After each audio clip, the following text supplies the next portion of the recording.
بسم اللہ الرحمن الرحیم الحمد للہ رب العالمین والصلاة والسلام علی اشرف الانبیاء وسید المرسلین اما بعد رب اشرح لی صدری ویسر لی امری واحلل عقدۃ من لسانی یفقہوا قولی ربنا زدنا علما اللہم فقہنا فی الدین۔ آج ہم انشاءاللہ سورہ آل عمران کی آیات 175 سے 182 تک 175 سے 182 تک پڑھیں گے، اور ان آیات کے اندر ہمارے سامنے جو چند موضوعات آنے والے ہیں ان میں سے پہلا موضوع، اس میں اللہ رب العزت نے شیطان جو انسانوں کو دھوکہ دیتا ہے اس کا ذکر کیا ہے، اور پھر اس کے بعد اللہ رب العزت نے یہ جو کفار ہیں جن کو اللہ رب العزت نے اس دنیا کے اندر مہلت دے رکھی ہے، ان کی اس مہلت کو ایک دھوکہ کہا ہے کہ یہ ان کے لیے اصل میں ایک دھوکہ ہے کہ جس کے اندر وہ مبتلا ہے۔ اور پھر اللہ رب العزت نے اس کے بعد منافقین کو جو جنگ احد کے اندر ظاہر کیا ہے، تو اس غیب کی اطلاع کے حوالے سے اللہ رب العزت نے بیان کیا ہے۔ اور پھر آخر میں ہمارا جو موضوع ہے وہ جہاں پر جس جنگ احد کے تناظر کے اندر جانی قربانی کی بات آئی ہے، تو اس کے ساتھ ساتھ اللہ رب العزت نے مال کی قربانی کا بھی ذکر کیا ہے، اور اس حوالے سے جو منافقین اور یہود جو ان کا بخل جو ہے اس کو اللہ رب العزت نے ظاہر کیا ہے۔ تو آج کے درس کا آغاز کرتے ہیں۔ سب سے پہلی آیت جو ہمارے سامنے آتی ہے اس کی تلاوت اور ترجمہ، اعوذ باللہ من الشیطان الرجیم، انما، ان بے شک، ما نہیں، اور اس کو ملا کر انما کا ترجمہ یعنی یقیناً بھی کیا جاتا ہے، در حقیقت، حقیقتاً، یقیناً، انما اس کے سوا نہیں، یا حقیقتاً، ذالکم الشیطان، تو اصل لفظ جو ہے وہ ذالکا ہوا کرتا ہے، اور یہ اس میں اشارہ ہے، اشارہ اس کے اندر کیا جاتا ہے کہ وہ یعنی دور کا اشارہ اس سے مراد ہے۔ تو اللہ رب العزت اس حوالے سے فرماتے ہیں، اور یہاں پر یہ ذالکا کے ساتھ کم لگا دیا گیا ہے، تو بعض اوقات جن لوگوں کے ساتھ خطاب کیا جاتا ہے ان کی نسبت سے اس ذالکا کے ساتھ اس کو بھی جوڑ دیا جاتا ہے، تو اسی لیے یہاں پر ذالکم یعنی یقیناً، ذالکم یعنی وہ شیطان تمہارے لیے، اور وہ کا ترجمہ بھی صرف کر دیں تو بالکل درست ہے، یقیناً وہ کون، الشیطان، شیطان، یخوف وہ ڈراتا ہے، اولیاءہ، اولیاء یہ وہی جیسے اردو میں ہم لفظ اولیاء استعمال کرتے ہیں، ولی اولیاء وہی لفظ ہے، اولیاءہ اپنے دوستوں کے حوالے سے۔ تو اللہ رب العزت فرماتے ہیں کہ یقیناً وہ شیطان ہی ہے جو اپنے دوستوں سے تم لوگوں کو ڈراتا ہے۔ فلا تخافوہم، تو تمہیں کیا چاہیے، فا لہذا، یا تو، لا مت، یا نہ، تخافو تم سب ڈرو، وہی خوف کا لفظی یہاں پر ہے، تخافو تم سب ڈرو، ہم ان سب سے، تم ان سب سے یقیناً یعنی شیطان اور شیطان کے جو اولیاء ہیں جن سے شیطان تمہیں ڈرا رہا ہے، تمہیں چاہیے کہ تم ان سے ہرگز نہ ڈرو۔ وخافونی، اور یہاں پر وخافو یہ وہی خوف کا لفظ دوبارہ آ گیا ہے، وخافو اور تم سب ڈرو، اور نون زیر نی جو یہاں پر ہے یہ اصل میں لفظ ہوا کرتا ہے نون زیر چھوٹی یا، نی یعنی مجھ سے ڈرو، یعنی میرے لیے اور کسی چیز کے یعنی اعتبار سے اس طرح بات کی جائے کہ مجھ سے، تو اس کے ساتھ آخر میں اس کی چھوٹی یا لگا دی جاتی ہے، تو یہاں پر اس کو حذف کر کے نون کے نیچے ایک زیر صرف دے دی گئی ہے، وخافونی اور مجھی سے ڈرو، ان کنتم، ان اگر، کنتم تم سب ہو، مؤمنین ایمان لانے والے، ولا یحزنک، وا اور لا نہ، یحزنک، یحزن وہ حزن میں ڈالے، اور یہ اردو میں بھی ہم لفظ استعمال کرتے ہیں غم اور حزن کا لفظ جو ہے، اور حزن مطلب غم کم کرنا، غم زدہ ہونا، ولا یحزنک اور نہ وہ غم زدہ کریں آپ کو، اور کا یہ آپ کے لیے ہے، یعنی تمہیں، آپ کو، اللہ کے نبی صلی اللہ علیہ وسلم سے کیونکہ مخاطب ہوا جا رہا ہے یہاں پر، تو اس لیے اللہ رب العزت فرماتے ہیں اور آپ غم زدہ نہ ہوں، الذین وہ لوگ جو، یسارعون، اور یسارعون یہ اصل میں وہی لفظ ہے سرعت، یعنی جیسے ہم بولتے ہیں تیزی کے ساتھ، یہ اردو میں بھی سرعت کا لفظ استعمال کیا جاتا ہے، اور عربی میں بھی سرا یہ لفظ استعمال کیا جاتا ہے کہ جلدی جلدی کرو، تو یہ وہی لفظ ہے، یسارعون وہ سب جلدی کرتے ہیں، فی الکفری، کفر میں، یعنی آپ غم نہ کریں ان لوگوں سے جو کفر کے اندر جلدی کر رہے ہیں، جنہوں نے کفر کے اندر بڑی کوششیں کر رکھی ہیں، اپنے کفر کے ذریعے وہ پوری کوششوں کے ساتھ عمل کر رہے ہیں، انہم بے شک وہ، لن ہرگز نہیں، ایک ہوتا ہے لا اور یہاں پر ہے لن، لا کا مطلب ہے نہ، اور لن یعنی ہرگز نہیں، اس کے اندر تاکید زیادہ ہے، یضرو وہ بگاڑ سکتے، وہ کوئی ضرر پہنچا سکتے، وہ نقصان پہنچا سکتے، اللہ اللہ کا، یعنی وہ اللہ رب العزت کا کچھ بگاڑ نہیں سکتے ہیں، وہ اللہ رب العزت کو نقصان نہیں پہنچا سکتے ہیں، شیئن کہہ کر یہ کہہ دیا کہ کوئی تھوڑی سی تھوڑی چیز بھی، یعنی اللہ رب العزت کے اعتبار سے یا اللہ کے دین کو، اللہ رب العزت کو یہ کافر اپنی تمام تر کوششوں کے باوجود بالکل بھی کوئی نقصان نہیں پہنچا سکتے ہیں۔ یرید اللہ، بلکہ یہ سارا معاملہ اصل میں اس کی وجہ اللہ رب العزت بیان کر رہا ہے کہ یریدو وہ چاہتا ہے، اور یہ یریدو کا لفظ بھی اردو میں استعمال کرتے ہیں ہم، یریدو ارادہ کرنا، یرید اللہ اللہ رب العزت ارادہ کرتا ہے، اللہ چاہتا ہے، اللہ، اور یہ اللہ یہ ان اور لا کا کو جمع کیا گیا ہے، اللہ کے نہ، یجعل وہ بنا دے یا وہ کر دے، لہم ان کو حظن، حظن کچھ حصہ، یہاں پر بھی نکرہ جیسے شیئن پہلے آیا جس میں ہم نے معنی کیا کچھ بھی، اور یہاں پر حظن یعنی کچھ بھی حصہ، تھوڑا سا بھی حصہ، اللہ یجعل لہم حظن، یعنی اللہ تو یہ چاہتا ہے کہ نہ وہ دے ان کو کچھ بھی حصہ فی الآخرہ، آخرت کے اندر، یعنی یہ سارے اپنے کفر کے اندر جو اتنی جلدی مچا رہے ہیں اور کفر کے اندر اتنے جو ہوشیار بن رہے ہیں، تو اصل میں ان کے کفر میں زیادتی کی اللہ وجہ بیان کر رہا ہے کہ اللہ یہ چاہتا ہے تاکہ یہ اپنے کفر کے سبب یہ آخرت کے اندر ذرا بھی حصہ نہ پا سکے، وَلَهُمْ اور لہم ان کے لیے عذاب، عذاب ہے، عظیم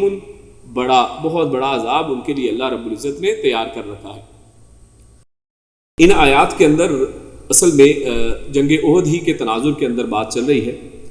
اور اصل میں جنگ احد کے اندر جیسا کہ آپ لوگ جانتے ہیں، ہم نے پچھلی دفعہ یہ بات ڈسکس کی تھی کہ جب کفار مکہ اور وہ جب اس جنگ احد کے خاتمے کے بعد وہ 36 کلومیٹر دور جا کر پڑاؤ ڈالتے ہیں، تو نبی اکرم صلی اللہ علیہ وسلم بھی حمراء الاسد کے پاس پہنچ کر ان کے اوپر پریشر ڈالنے کے لیے ایک اپنا پیغام دینے والا بھیجتے ہیں، جو ان کے اوپر ایک ذہنی دباؤ پیدا کرتا ہے، اور اس کے جواب میں اصل میں یہ لوگ بھی، ایک قافلہ جو مدینے کی طرف جا رہا تھا، ان کے ہاتھ یہ اسی طرح کا پیغام یہ نبی اکرم صلی اللہ علیہ وسلم اور امت مسلمہ کی طرف بھیجتے ہیں تاکہ ان کو بھی اسی طرح سے پریشرائز کیا جائے، ڈرایا جائے۔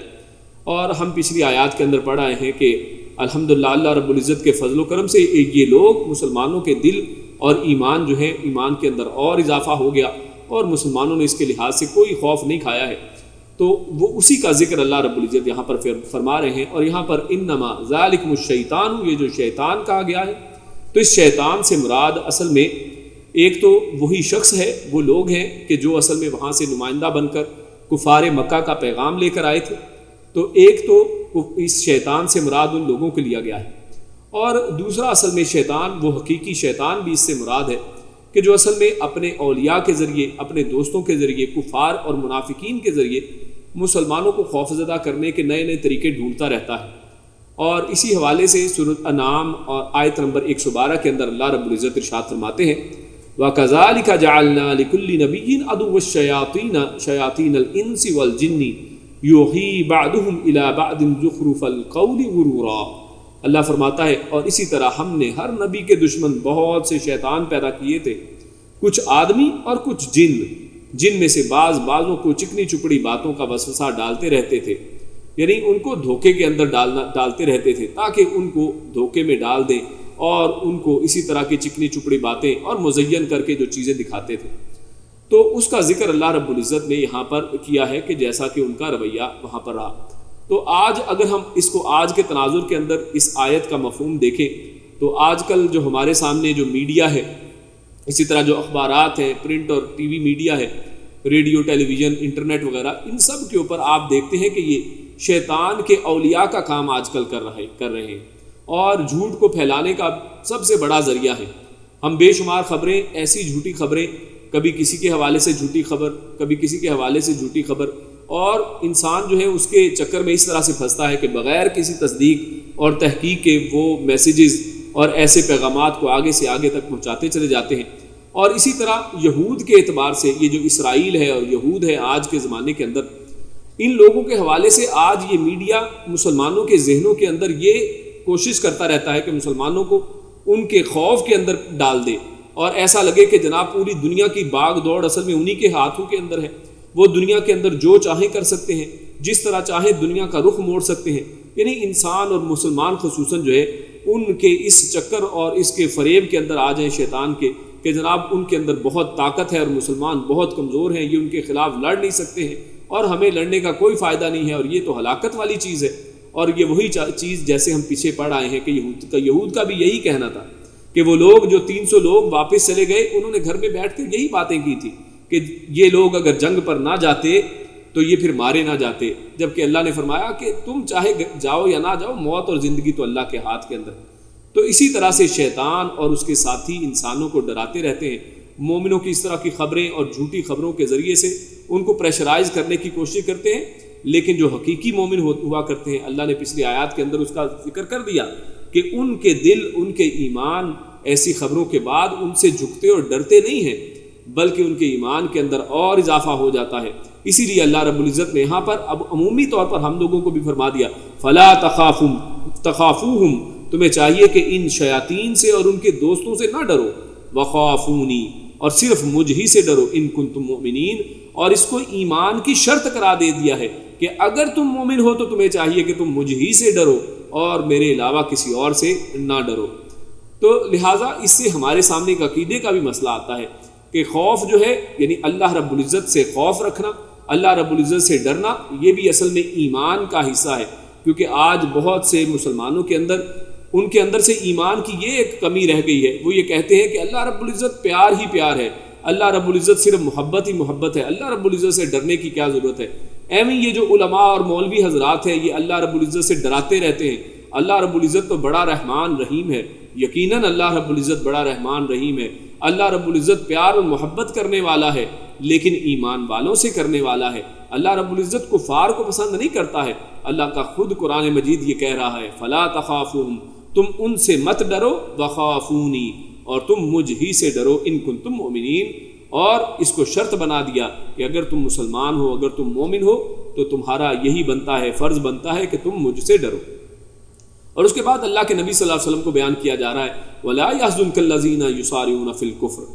تو اصل میں نبی اکرم صلی اللہ علیہ وسلم کی ذات مقدسہ کو تو آپ سب جانتے ہی ہیں کہ اللہ کے نبی صلی اللہ علیہ وسلم کتنے شفیق تھے،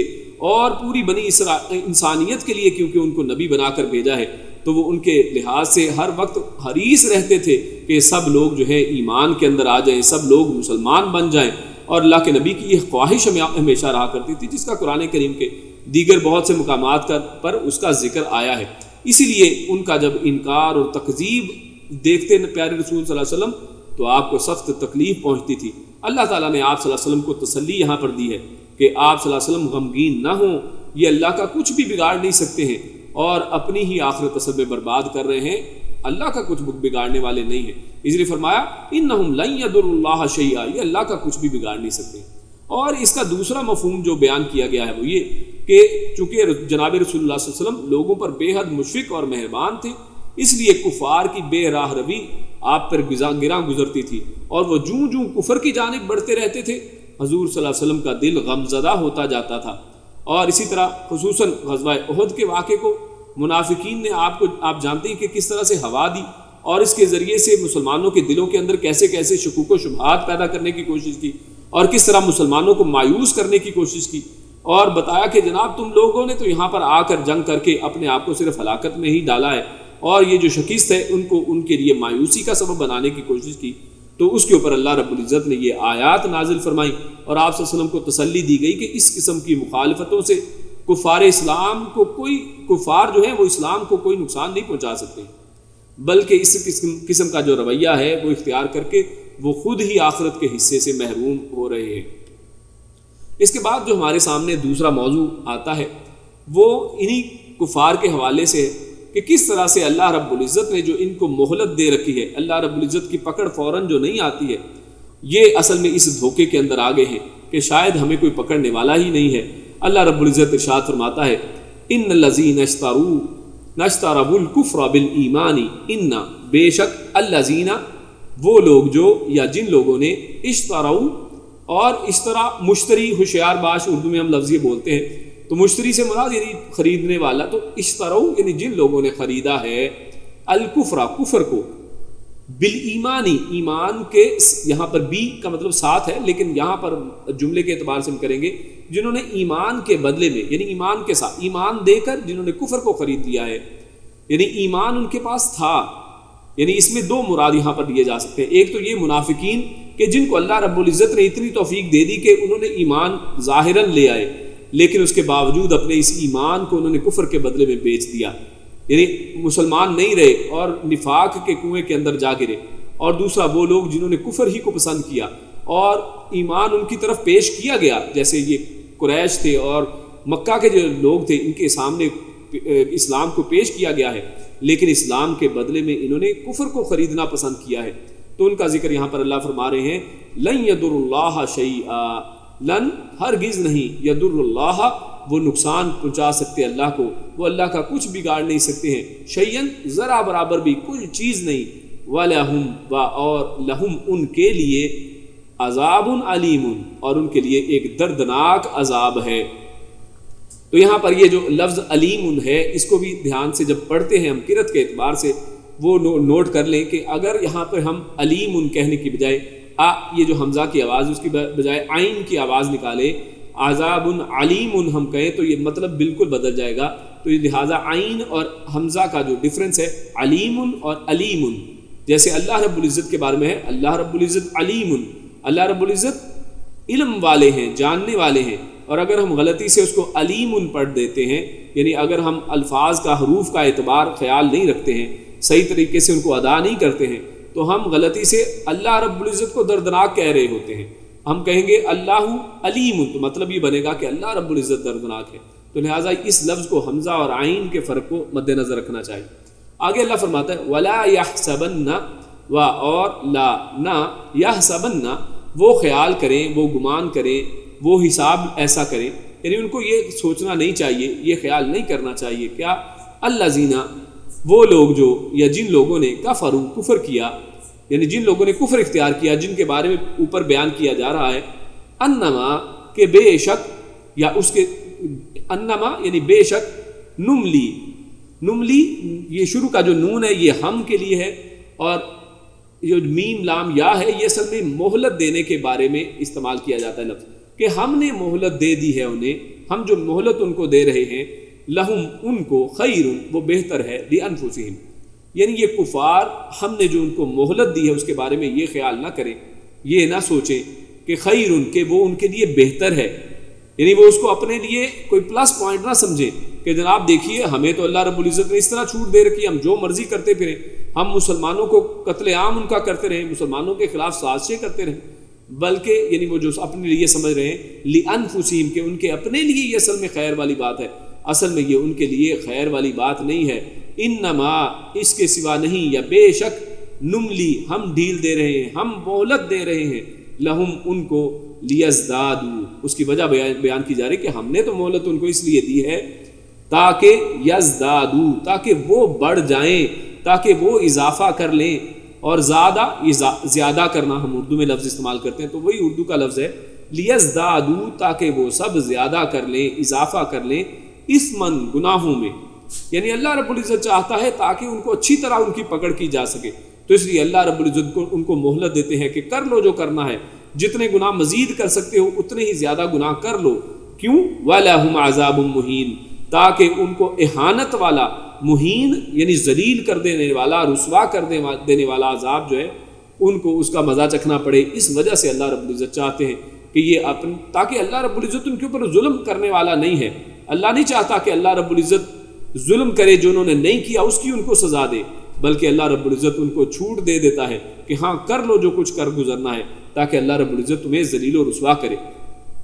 تو یہاں پر جیسے شروع میں بیان کر دیا کہ پہلی مراد تو اصل میں وہی لوگ ہیں کہ جنہوں نے ایمان کے بدلے میں کفر کو اصل میں خرید لیا ہے اور انہوں نے یہ ایک سودا جو ہے ان کے پاس چوائس دی گئی تھی اور انہوں نے اپنی مرضی سے یہ چیز چوز کی ہے لیکن اللہ فرماتا ہے کہ اس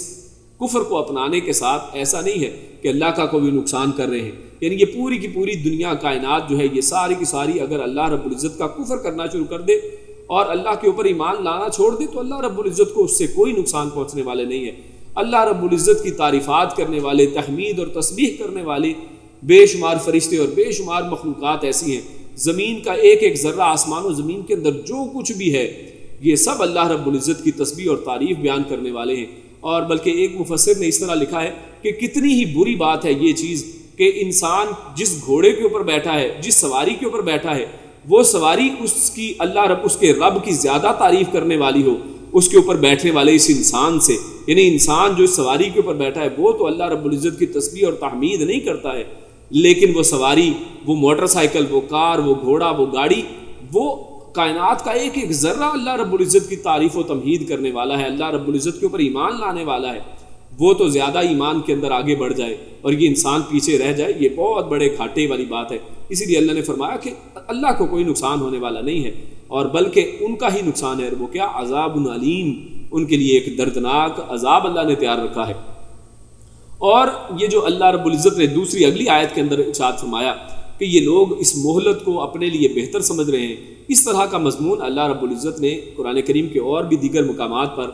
اللہ رب العزت نے اس کا ذکر فرمایا ہے۔ اللہ فرماتا ہے اَيَحْسَبُونَ أَنَّمَا نُمِدُّهُم بِهِ مِن مَّالٍ وَبَنِينَ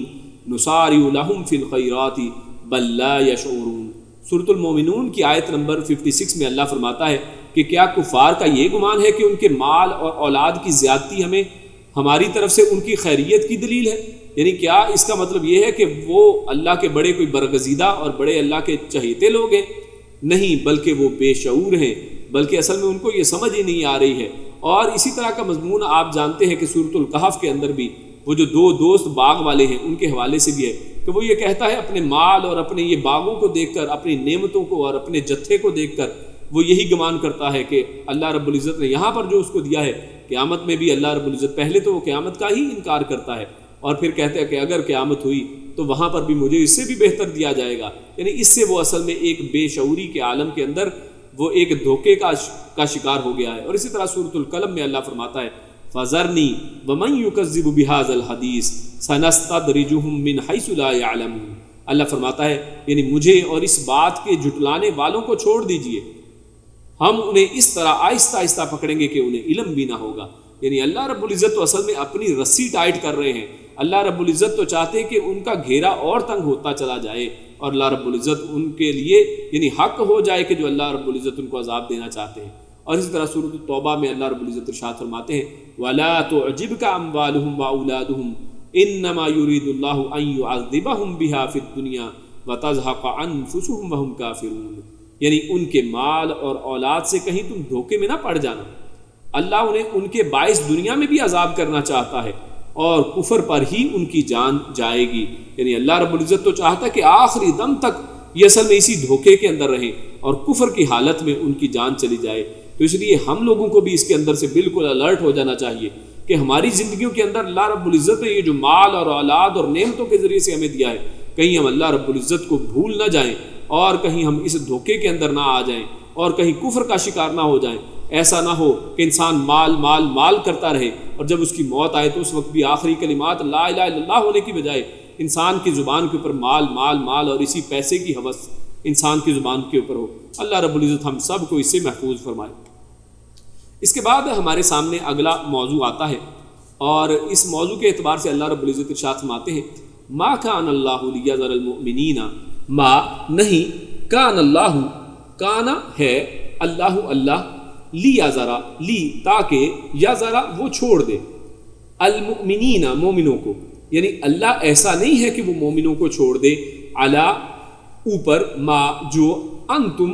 تم سب ہو، علیہ جس کے اوپر، یعنی ان احد کے اعتبار سے اگر ہم اس کو دیکھیں تو جنگ احد کے اندر جو حالات مسلمانوں کو ایک شکست کا سامنا کرنا پڑا اور مسلمانوں کو ایک ہزیمت اٹھانی پڑی،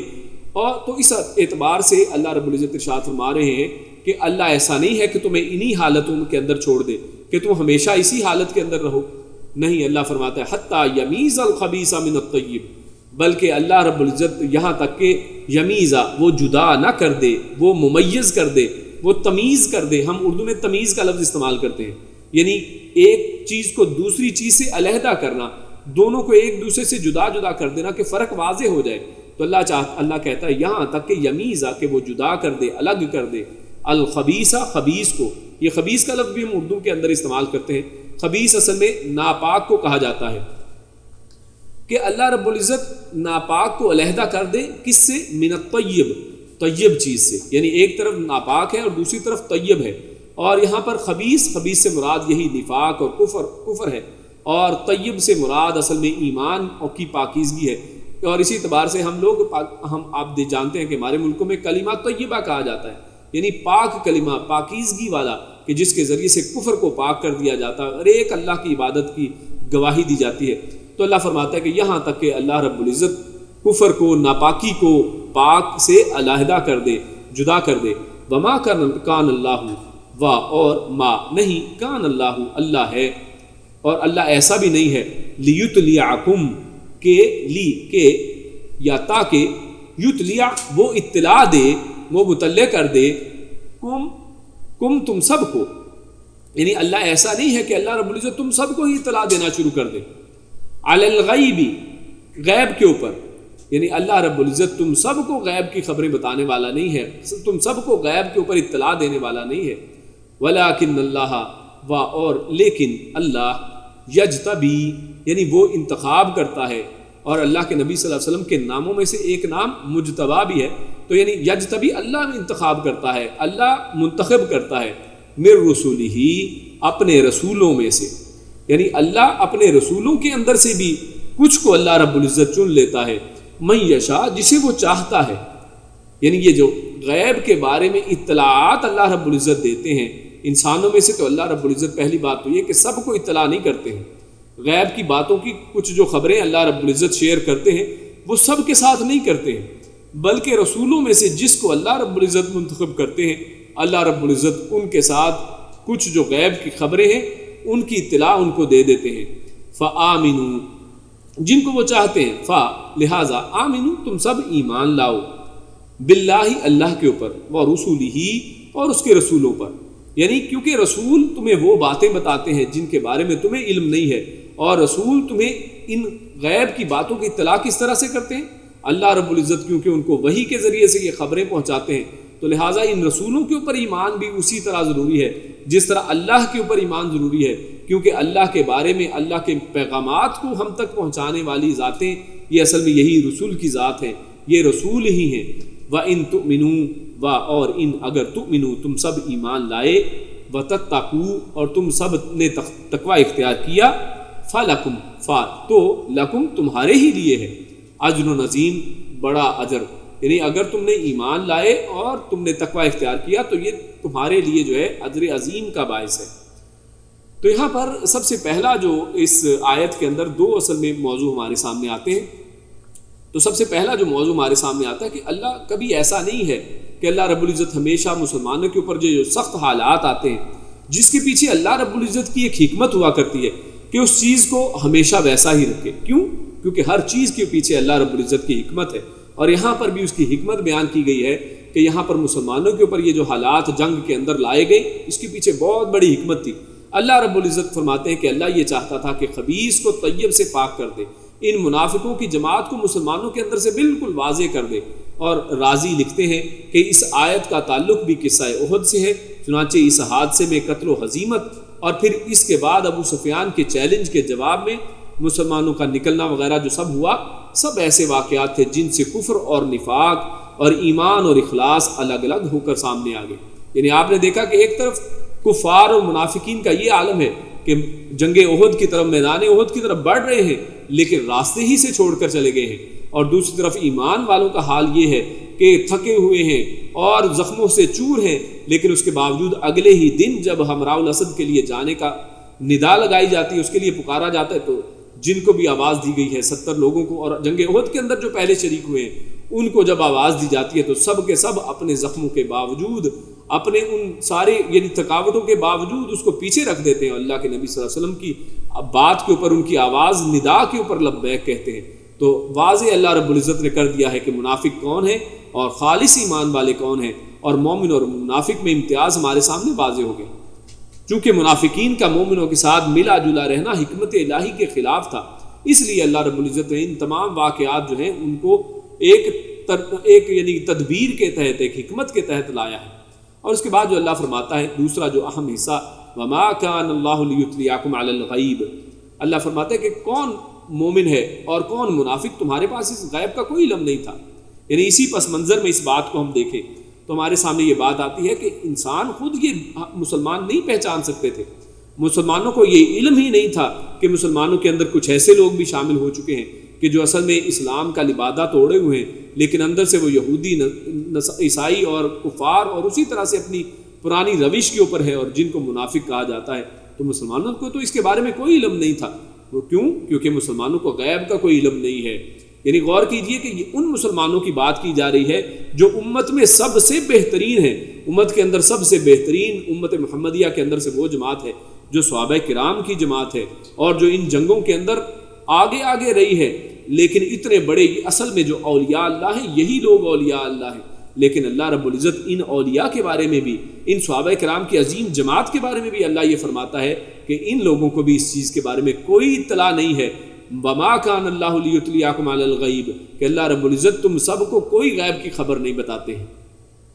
یعنی ان لوگوں کو بھی غیب کا کوئی پتہ نہیں ہے۔ یعنی اگر اللہ تعالیٰ اس طرح آزمائش کے ذریعے سے مخلص مومنوں اور منافقین کے لیے حالات اور ان کے ظاہر و باطن کو نمایاں نہ کرے تو تمہارے پاس تو کوئی غیب کا علم نہیں ہے۔ یعنی یہ اللہ ہی اصل میں ظاہر کرنے والے ہیں۔ اللہ رب العزت نے اپنے رسول کے ذریعے سے رسول کو چنا اور رسول اکرم صلی اللہ علیہ وسلم کو بعض منافقین کی خبر دے دی ہے، تو اللہ رب العزت اگر نہ بتاتا تو تمہیں کوئی چیز بتانے والی نہیں تھی، تم پر یہ منافق کبھی ظاہر نہ ہو سکتے، تو آپ کو کبھی پتہ نہ چلتا کہ کون مومن ہے اور کون منافق، اور نہ تم میں سے ہر ایک کو غیب کی بات پر اطلاع دی جا سکتی ہے۔ دوسرا یہاں پر یہ کہ سب کو غیب کا پتہ بھی نہیں دیا جا سکتا ہے۔ اللہ نے فرمایا وما کان اللہ لیطلعکم علی الغیب، کم کا لفظ ہے تم سب کے لیے، یعنی جمع کا صیغہ ہے۔ اس کا مطلب یہ ہے کہ اللہ رب العزت سب کو غیب کی باتیں نہیں بتاتے ہیں، ہاں کسی کو اللہ رب العزت اطلاع دیتے ہیں، اور وہ کون لوگ ہیں اللہ نے اس کی وضاحت فرما دی ہے۔ وَلَٰكِنَّ اللَّهَ يَجْتَبِي مِن رُّسُلِهِ، اللہ صرف اپنے رسولوں کے اندر سے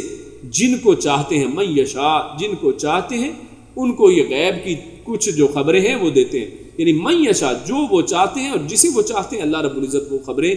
غیب کے اندر سے وہ پہنچا دیتے ہیں اور غیب کی وہ اطلاعات دے دیتے ہیں۔ یعنی یہاں پر ایک اور غور کرنے کی بات ہے کہ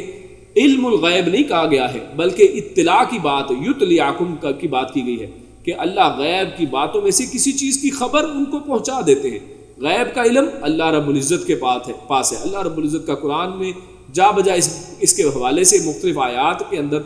وہ موقع کی مناسبت سے وہاں پر آئیں گی، ہم وہاں پر اس کی تفصیل بیان کریں گے، لیکن اللہ رب العزت کے قرآن کے اندر بہت سی جگہوں پر اللہ رب العزت کے علم و غیب جو ہے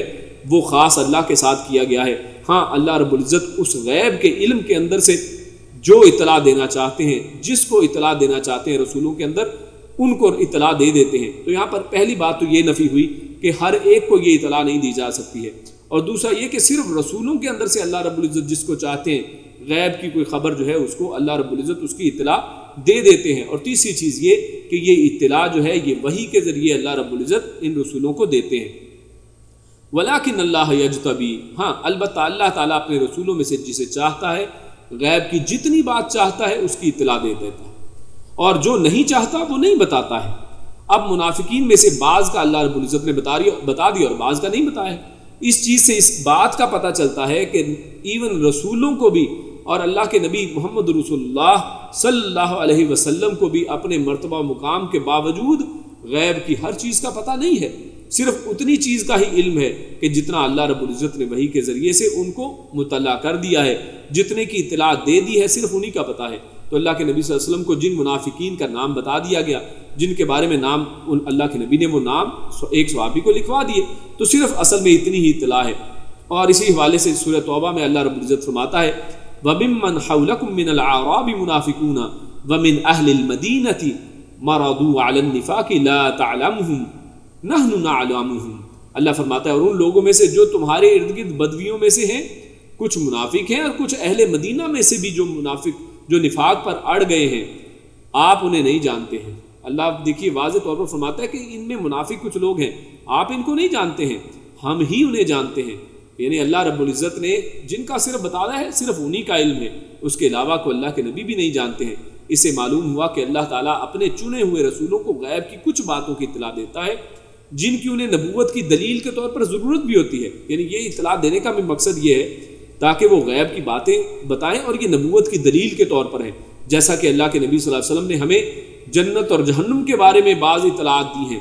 اور اسی طرح یعنی قیامت کے قریب کی کچھ نشانیوں کے بارے میں بتایا ہے۔ لیکن قیامت کب آئے گی، اللہ کے نبی خود اور قرآن کریم کے اندر جا بجا اللہ نے فرمایا کہ اللہ کے نبی فرماتے ہیں کہ تم بھی انتظار کرو، میں بھی انتظار کر رہا ہوں، اس کے بارے میں کسی کو کوئی علم نہیں ہے مگر وہ اس سے عالم الغیب۔ لیکن ان ساری جو چند اطلاعات ان کو دی گئی ہیں، ان کی بنا پر کوئی شخص یہ نہیں کہہ سکتا ہے کہ وہ عالم الغیب ہے۔ عالم الغیب ایک اللہ ہی کی ذات ہے، اور اس حوالے سے مزید جو ہے دیگر صورتوں کے اندر سورۃ الانعام، سورۃ النمل اور سورۃ الجن وغیرہ کا بھی مطالعہ کیا جا سکتا ہے۔ اور اللہ نے آخر میں جو فرمایا کہ فآمنوا باللہ ورسولہ، تو مسلمانوں کا یہ کام نہیں ہے کہ رسول سے اپنی مرضی کی غیب کی باتیں بتانے کا مطالبہ کریں کہ اچھا ہمیں ذرا یہ بتائیے یہ بتائیے، یعنی اس طرح کے مطالبے مسلمانوں کے لیے جائز نہیں ہے۔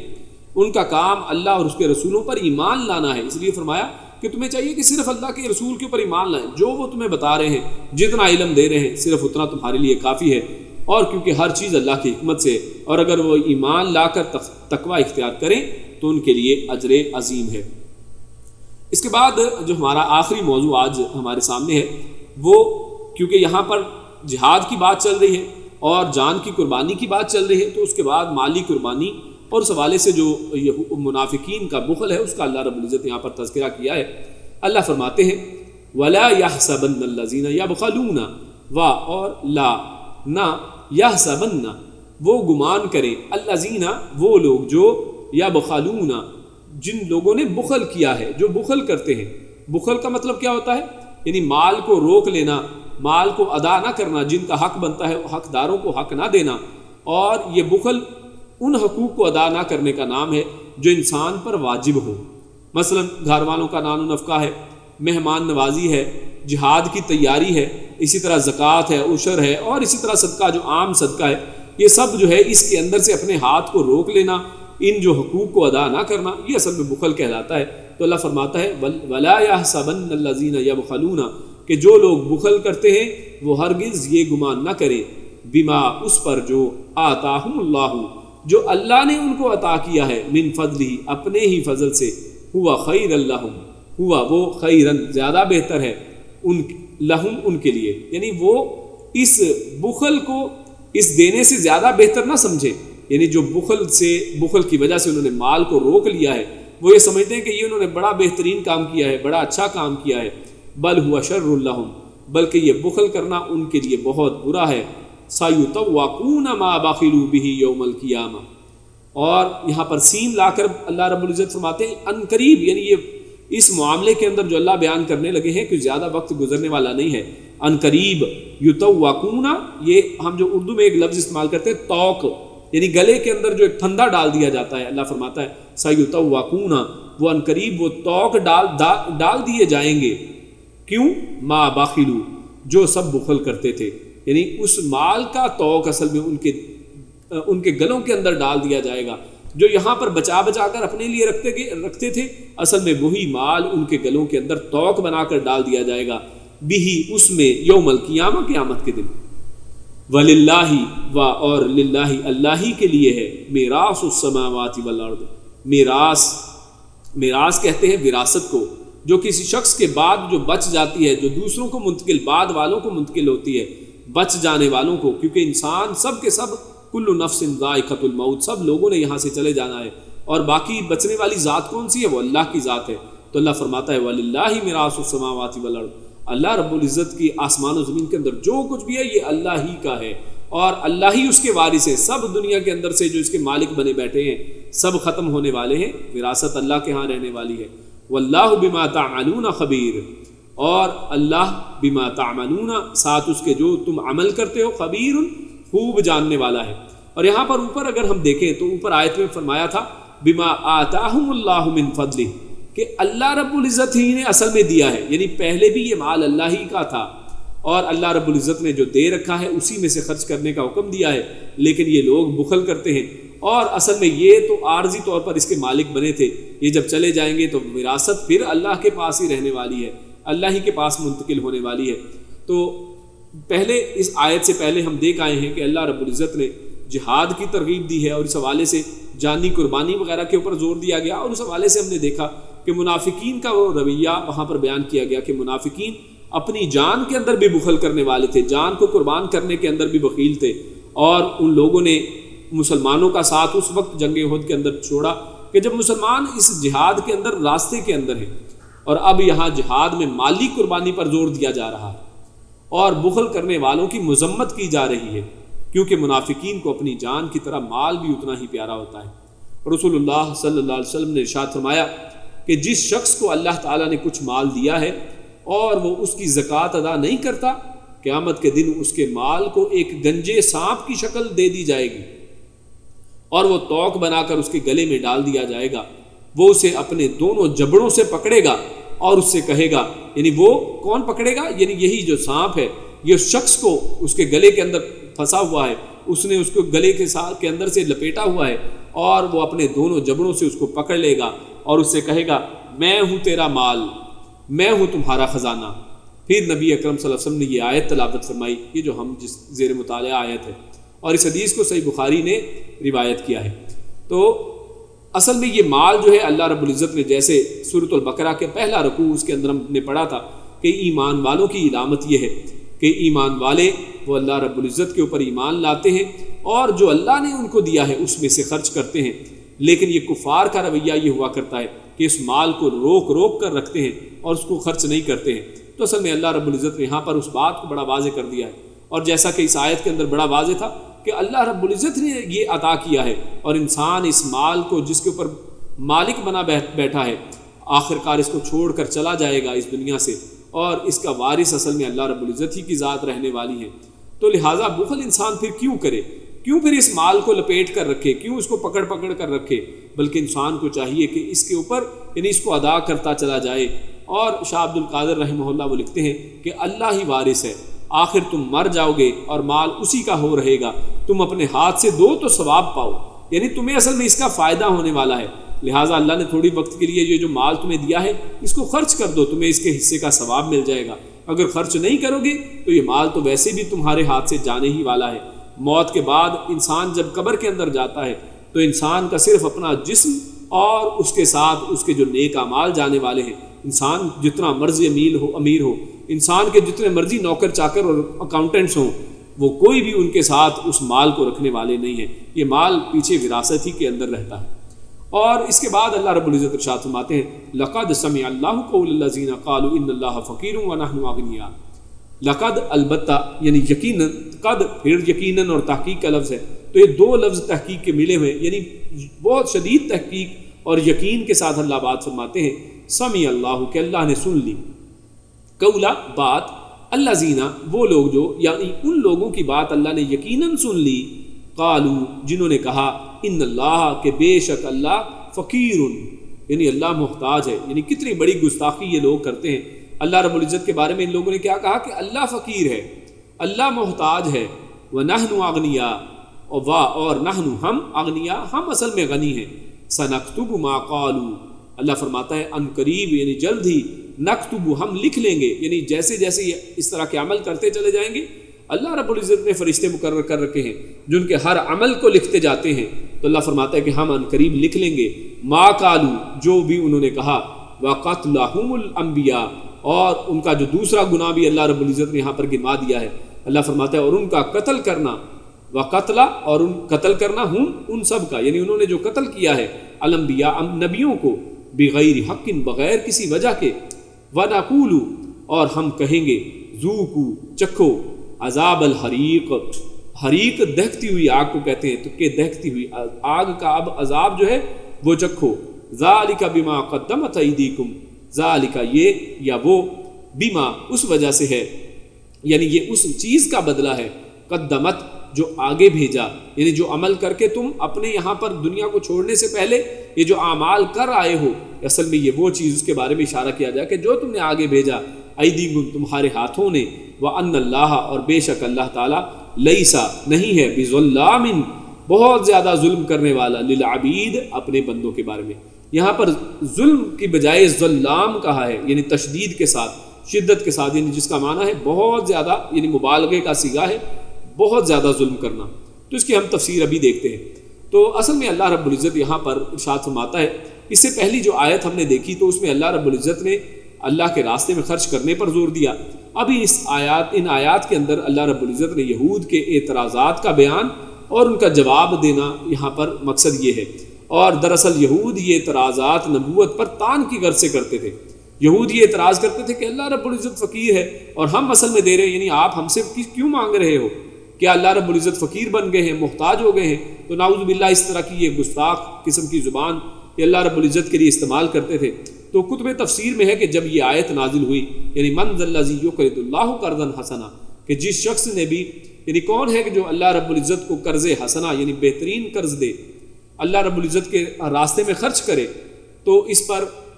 یہ یہود جو ہے یہ آیات جب نازل ہوئی تو یہود نے مذاق اڑاتے ہوئے کہا کہ لو جی اللہ میاں بھی فقیر ہو گئے، یعنی اب اللہ رب العزت فقیر بن گئے، اب اللہ رب العزت ہم سے مانگیں گے اور بندوں سے قرض مانگنے پر اتر آئے ہیں۔ یعنی اتنی بڑی گستاخی کی ان لوگوں نے بات کی ہے۔ تو اصل میں اللہ رب العزت نے ان کے جواب میں یہ آیت اتاری ہے۔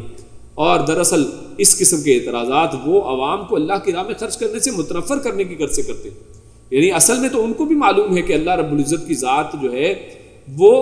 ایسی نہیں ہے کہ جیسا الزام وہ اللہ رب العزت کے اوپر لگا رہے ہیں، لیکن یہ لوگوں کو، مسلمانوں کو اس سے متنفر کرنا چاہتے ہیں اور اس طرح کے شکوک و شبہات لوگوں کے دلوں کے اندر پیدا کرنا چاہتے ہیں کہ اللہ رب العزت کو پیسے کی کیا ضرورت ہے، کہ اللہ رب العزت تمہاری اب یعنی مانگ رہے ہیں جہاد کے لیے، صدقات کے لیے اور زکوٰۃ کے طور پر یہ پیسہ جو مانگ رہے ہیں، تو اللہ رب العزت کو کیا ضرورت ہے؟ تو اصل میں یہ مسلمانوں کو خرچ کرنے سے روکنا چاہتے ہیں،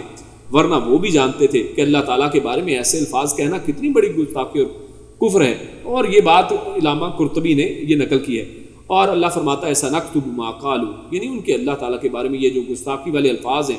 اور رسولوں کو ناحق قتل کرنا، سب ان کے نامہ اعمال میں درج کیا جا رہا ہے۔ اللہ رب العزت کچھ بھی چھوڑنے والے نہیں ہیں۔ قیامت کے دن ایسے مجرموں کو کیفر کردار تک پہنچایا جائے گا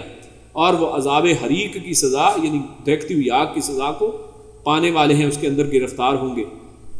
اور یہ جو آخر میں ایک لفظ تھا اس کے اوپر ایک صرف بات چند جملے ہیں کہ یہ جو ظلام اللہ نے کہا ہے کہ اللہ رب العزت بہت زیادہ ظالم نہیں ہے، تو بعض لوگ اس کے اوپر اعتراض یہ کر سکتے ہیں کہ کیا اللہ رب العزت تھوڑا بہت ظالم ہے؟ یعنی اگر بہت زیادہ ظالم نہیں تو کیا تھوڑا بہت ظالم ہے؟ تو اس حوالے سے اصل میں دو جوابات دیے گئے ہیں۔ مولانا محمد عبدہ فرماتے ہیں کہ اس مبالغے کے ساتھ اللہ تعالیٰ سے ظلم کی نفی کے یہ معنی ہے، یعنی اللہ سے ظلم کی نفی، یہاں پر اصل میں کیا ہے کہ اللہ رب العزت بالکل بھی ظالم نہیں ہے، ظلم کی اصل میں نفی کی گئی ہے کہ یہ معنی ہے کہ اگر اللہ تعالیٰ کی طرف سے نعوذ باللہ رتی برابر بھی ظلم صادر ہو تو وہ ظلام ٹھہرے گا۔ یعنی ذات جتنی بڑی ہوتی ہے تو اس اعتبار سے چھوٹے سے چھوٹا جرم بھی جو ہے بڑا جرم قرار دیا جاتا ہے۔ تو وہ کہتے ہیں کہ اس اعتبار سے اصل میں اس کا معنی یہ ظلام کا لفظ لایا گیا ہے، کیونکہ اللہ رب العزت تھوڑا بھی ظلم کرنے والا نہیں ہے۔ اللہ رب العزت تھوڑے سے تھوڑے ظلم سے بھی منزہ اور عرفہ ذات ہے، اس سے بھی بلند ہے، اس سے بھی پاک ہے۔ اور اس کا دوسرا معنی جو ہے وہ اصل میں یہ کیا گیا ہے کہ بعض اوقات مبالغے کے صیغے پر نفی اگر آ جائے، یعنی یہاں پر کیونکہ مبالغہ کیا جا رہا ہے، معنی بہت بڑا معنی بیان کیا جا رہا ہے، تو اس کے اوپر اگر نفی آئے، کیونکہ یہاں پر لیسا ہے، لیسا بظلام، لیسا یعنی ہرگز نہیں، تو اگر وہ نفی آئے تو اس سے مراد مبالغے کی نفی نہیں ہوتی۔ یعنی پہلے میں کہا گیا تھا کہ مبالغے کی نفی ہے، یعنی بالکل بھی اللہ رب العزت ظالم نہیں ہے، جبکہ دوسرا معنی جو بیان کیا گیا ہے وہ یہ کیا گیا ہے کہ اصل میں مبالغے کی نفی نہیں ہے بلکہ نفی میں مبالغہ ہے۔ یعنی نفی کا جو لفظ ہے وہ اصل میں مبالغے والا ہے، یعنی اللہ ہرگز ظالم نہیں ہے، یعنی ظلم کے اندر جو ہے وہ اصل میں مبالغہ نہیں بلکہ نفی کے اندر مبالغہ ہے۔ نفی کو اللہ رب العزت نے بڑھا چڑھا کر یہاں پر بیان کیا ہے اور فرمایا کہ بلکہ یعنی نفی کے اندر مبالغہ ہے، اور اس لیے ترجمہ یہ کیا جائے گا کہ اللہ بندوں پر کچھ بھی ظلم کرنے والا نہیں ہے۔ یعنی نفی کو زیادہ بڑھایا گیا ہے کہ یعنی اللہ رب العزت بالکل بھی ظلم کرنے والا نہیں ہے اپنے بندوں پر، اور یقیناً اللہ رب العزت عدل کرنے والے ہیں۔ اسی لیے اللہ رب العزت ان کفار کو مہلت دیتے ہیں تاکہ یہ حقدار ٹھہرے، کسی کے اوپر بھی ظلم نہ کیا جائے، بلکہ یہ خود اپنے اعمال کا بدلہ قیامت والے دن پائیں۔ اللہ رب العزت سے دعا ہے کہ اللہ رب العزت ہم نے جو پڑھا سنا اس کے اوپر عمل کرنے کی توفیق عطا فرمائے. اللہ رب العزت ہم کو ظلم سے پاک رکھے. اللہ رب العزت نیک عمل اور اچھی سمجھ کی توفیق عطا فرمائے. سبحان ربک رب العزت عما یصفون وسلام علی المرسلین والحمد للہ رب العالمین. جزاکم اللہ خیرا وبارک اللہ فیکم. السلام علیکم ورحمۃ اللہ وبرکاتہ.